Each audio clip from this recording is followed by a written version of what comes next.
everyone, it's Emma. Today it is raining.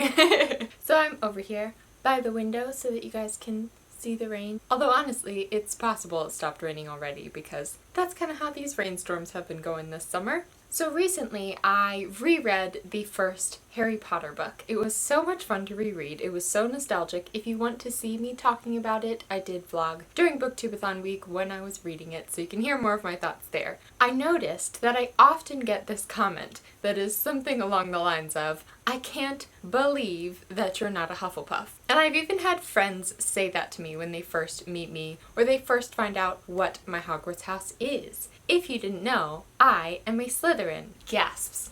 I was originally sorted into Gryffindor. Literally when Pottermore was invented, like when it first became a thing that you could get sorted into a house, I took the test and I got Gryffindor. But I had never taken the test again, so I just kind of went along thinking I was a Gryffindor. However, when I joined BookTube, which was about 2 years ago now, I could not remember my Pottermore password. I couldn't even remember what email I had used, so I couldn't recover my old Pottermore account. So I made a new one. And when I took the test again, as I think I was 18 at the time, I got Slytherin. Now I was shocked because aren't all Slytherin evil? I love pink. Do I have to live in the dungeon now? When you've read the Harry Potter books, there really are not a lot of good Slytherins, and even the Slytherins that are good, it's kind of like they're justifiably good. Like once you have a discussion about it, you can decide that they're good. But there's none that are like, wow, I want to be like them. Then I took the test 6 times and I got Slytherin 5 out of 6 of those times. The one time that I did not get Slytherin, I got Ravenclaw, and I have always really known that I was not a Ravenclaw. It's been a while since then, and although it did not take me long to realize how much of a Slytherin I am, the older I get and the more I think about it, I really am a Slytherin. So let's talk about that.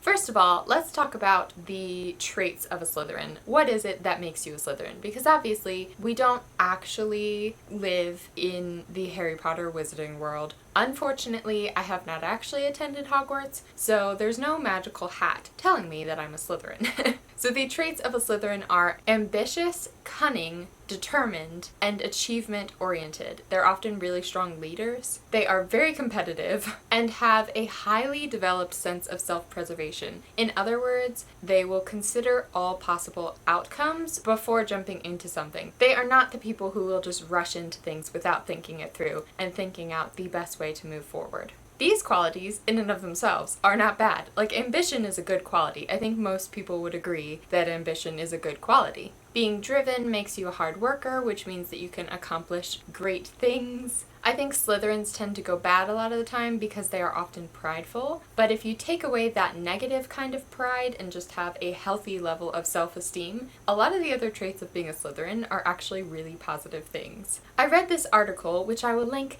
down below because I was curious to know what some other Slytherins think about being Slytherin. And one of the things that the writer of that article said is that Slytherins, out of all the houses, have the most mix of the other houses' traits because we stole them.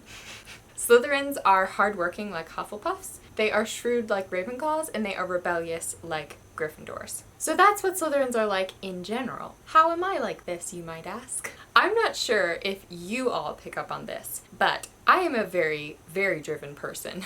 People who know me personally in life tend to see that as one of my main traits. It's like one of those things that when they think of Emma, they think of me being driven and having big goals. I have always been this way my whole life. In high school, I was a straight A student. I had gotten my black belt in karate, Tung Soo Do. I was actively working towards the long-term goal of being a professional ballet dancer. I think most ballet dancers are Slytherins, by the way. The thing is, I don't usually tell people about my goals. I'm really highly ambitious, but I'm very quiet about it. I have never failed at anything I tried to do, unless I decide that I don't want to work towards that anymore. I have never just failed at something. And it's not because I'm some incredible person or like some super talented prodigy child type person. It's just because I am determined, like Slytherins are. I know what I want, I know what is good for me to go after, and then I go after those things. Recently, I've taken to explaining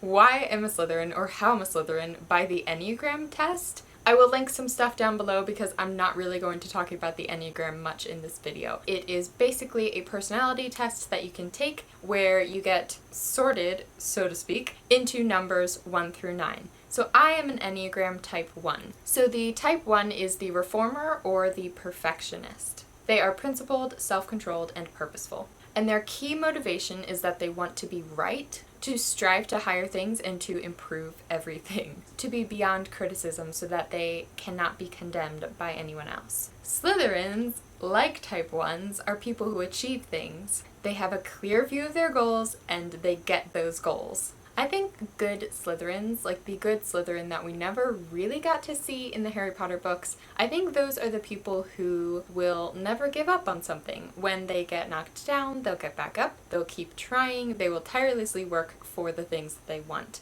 I think that Slytherins are actually really loyal friends, but I think it's different from the way that Hufflepuffs are loyal. I think that Slytherins are loyal to the people who are loyal to them. Like, I've always been that friend that will go to war for their friends. Like, if someone hurts one of my friends, I would be willing to go fight for them.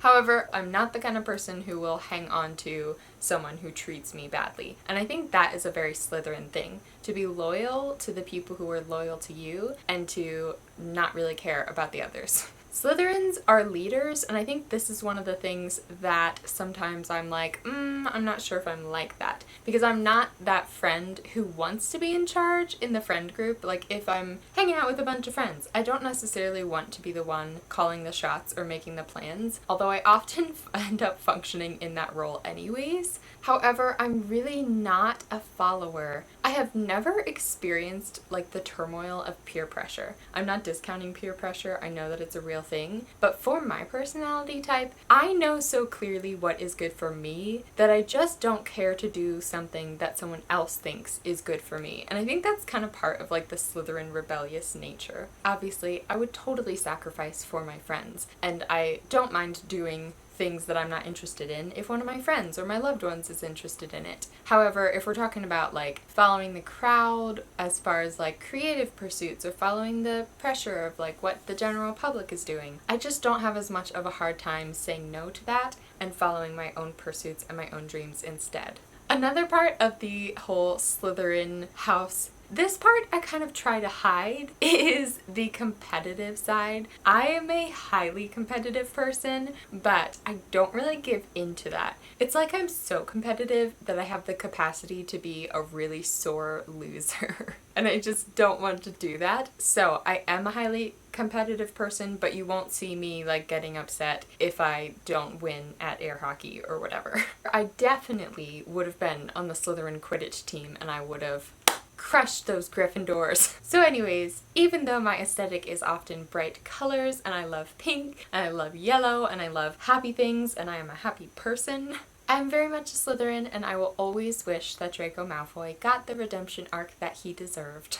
So that is pretty much everything I have to say about being a Slytherin and Hogwarts Houses and that kind of thing. I just have thought about this a lot because I get that comment so often, so I just thought I would share my thoughts. I also know that a lot of you guys are the same personality type as me and a Slytherin, so I would love to hear from you guys who are also Slytherins. Whether you are a Slytherin or not, comment your Hogwarts house down below in the comments. I would love to see which of you are Hufflepuffs, which of you are Slytherins, which of you are Gryffindors, and which of you are Ravenclaws. That is it for this video. I hope that you enjoyed. I hope that you have a lovely day or night or afternoon, wherever you are, whatever you are doing, and I will see you in my next video.